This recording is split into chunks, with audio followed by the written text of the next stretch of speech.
The Mutant and other incredible nicknames. Which one is the best on this Michigan football team? And if you have two quarterbacks, do you have none? Coming up next on The Drip.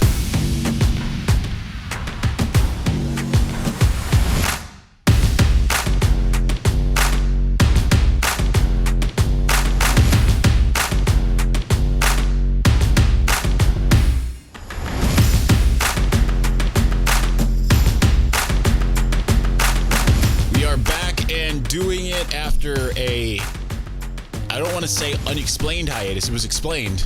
Unexpected hiatus. Thanks to DTE Energy plus Storms. Got to be in survival mode for 24 hours. Hot food was a commodity that I did not have because I was without power. Thus, it was not part of my intention to not have our second episode of The Drip happening literally the day after its premiere. But we are back and doing it now on Wednesday. So very excited to continue these discussions about everything Michigan football because the season happens in a mere few days. So on Tuesday night, we spoke to, let's start with Trevor Keegan because I had asked him who was it that he did not like going up against. This is a question that I've been asking guys. I've been doing it for years, right? Who is it that you don't like to match up against in drills or whatever in fall camp? Here is what Trevor Keegan had to say. Kris Jenkins, man. I don't know. There's something about him. We call him the Mutant. He's just a freak, kind of. So that is a heck of a lot better of an answer than a lot of the things that we end up getting, right? Because a lot of times it's, what wide receiver do you not like to cover? All of them. What cornerback do you not like to go up against? All of them. And it's like, really? Everyone's talent level is literally equal? All right. Whatever you want to say. I understand it's the whole Jim Harbaugh of it all. If you don't like really, singling people out because then you miss somebody and then they feel left out. I mean, I think there's nothing wrong with praising talent. And Kris Jenkins clearly is among those that they feel have the talent. So I am excited to see what he looks like this year. But I am equally as excited about this nickname and where it kind of derives from. Now, I had also asked, what's with that nickname? Where did that come from? And he said it was given to him by strength and conditioning coach Ben Herbert. And it was because he's just kind of elusive in all areas, right? Like he's stronger than you think. He's faster than you think. And all those types of things that you look at him and you're like, okay, this guy's not going to be able to play defensive tackle, right? He kind of looks more like a linebacker. But he can do all those things that maybe the opposition, whether it's Michigan's in-person team or the teams that he's going up against, he's a mutant, right? He has superpowers. He's unassuming, but then he's got capability. And of course, we've heard for a while about Kris Jenkins. We've seen it last year. He looked really good when he was asked to come in a limited time. So I'm excited to see what he is able to do. But when he was also asked, is there anyone else that has nicknames? So I kind of want to rate them. I mean, I'm not necessarily, I don't know, maybe we'll actually rate them like out of 5 or out of 10. So first off, you got Kris Jenkins, the Mutant. I think that's a good 7.5 out of 10. That's what I'm going to give him for that. So he also shared some others. We already knew about Carter Selzer, the sheriff. Because he has the mustache to go along with it, and because he rode in the cop car when the team went and visited Flint, I'm gonna give that a straight up 7 out of 10. Carter Selzer entering his 29th year with the program. I think he was a 2017 guy like Brad Robbins, so he's been around for a minute. Then he said that Mozzie Smith is the freak. Certainly because he ended up number 1 on the freaks list. You know what?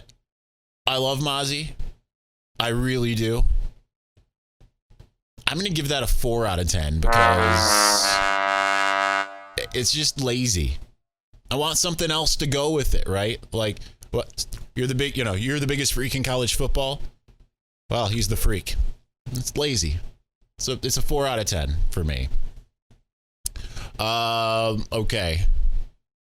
Then up next, we have Raeshawn Benny, who they called the Radiator. I don't know what to think of that one, because it's like, okay, Raeshawn Radiator. Okay, that's fine. I'll say that one's a 5 out of 10. And then my personal favorite, Dominic Giudice, also a defensive tackle. They call him the Dominator. That one's a straight up 10 out of 10. That one's incredible. It doesn't get much better than that. That is awesome. With that name, you better be good, though. If you're the Dominator and you come in and you're a pushover, ain't gonna work. But I love it. And you know what? We've heard good things about him. Oh, there's one more. How did I forget this one? George Rooks. Or as he put it, George Choo Choo Rooks. That's an 11 out of 10. That one's so good. I don't know why. Is it because he has a never-ending motor? Is it because he likes to stay on track? I have no idea, but whatever it is, it's amazing. All right. So let's finish out on this second topic here. Is obviously we're going to continue talking about the quarterback stuff, much to my own chagrin. I'm over it. I don't want to keep talking about it, but since there's the Caden McNamara starting week 1, JJ McCarthy starting week 2, there's all kinds of theories as to what will happen, as why it would happen. Some people say that this is Jim Harbaugh giving JJ McCarthy everything, every opportunity to win the job. Maybe. I think that it might be weird that I say this. Michigan's best option might be Caden McNamara starting, because JJ will play regardless, because there will be JJ McCarthy packages. I don't know that it goes the other way. Regardless, I don't expect either to go anywhere, at least not this year. I mean, JJ, I don't think he will go anywhere anyway, and Cade might not, but I mean, I think if he loses his job and doesn't see a path to playing time, then, it's kind of hard. But if you have 2 quarterbacks, then you don't have one. I don't agree with that, right? Because I'm old enough to remember, and I've said this about 16,000 times on the Locked On Wolverines podcast. I'm old enough to remember when, in coming out of week 1 in 2018, turning on Sirius XM, Barrett Sallee and Tom Luganville, all like, if you don't have 2 quarterbacks, you have none, because of their reactionary response to Alabama playing both Tua Tagovailoa and Jalen Hurts, and Clemson playing both Kelly Bryant and Trevor Lawrence. Now, I think that there has to be a balance, but I think when you look at schools like Alabama, it's just been a long line of the next man up, right? And in some cases, it's like each one's better than the last. Like Jalen Hurts comes in as a freshman, it's like, ooh, who's this kid? By the end of the next year, with Tua surging, doesn't play, but ends up playing in the national championship game, then it's Tua is the next guy. And then after him, it's like, well, it's not going to get better than Tua. Then Mac Jones ends up being incredible, ends up putting up a Joe Burrow 2019 type season in the weird 2020 year. And then after that, they have a Heisman winner in Bryce Young.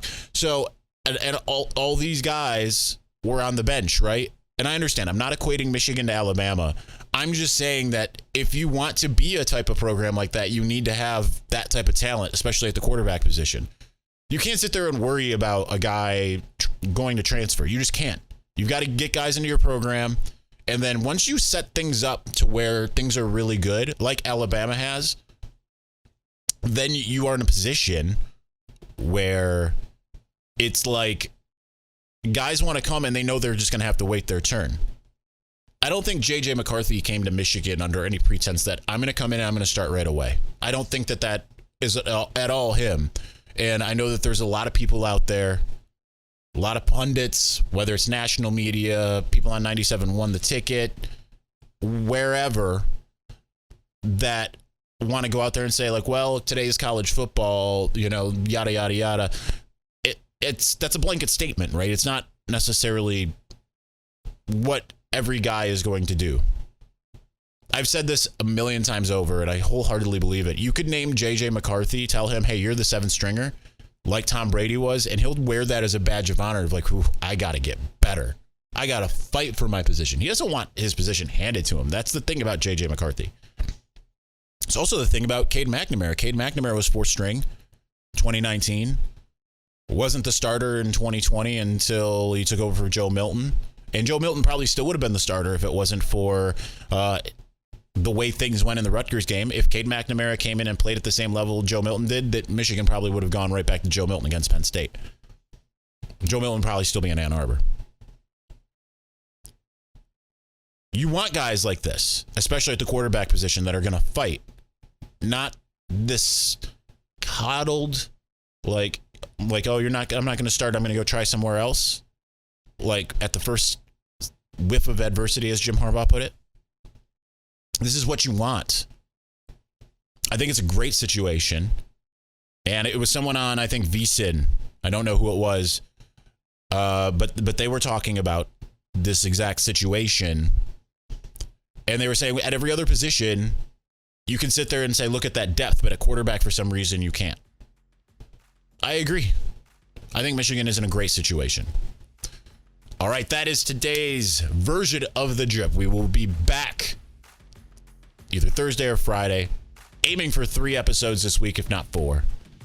But we are back at it, excited that the football season is a mere few days away. I literally cannot believe it as I set up my schedule as if there's not a game coming up on Saturday, because we're used to not having games on Saturday. So excited. We will see you next time.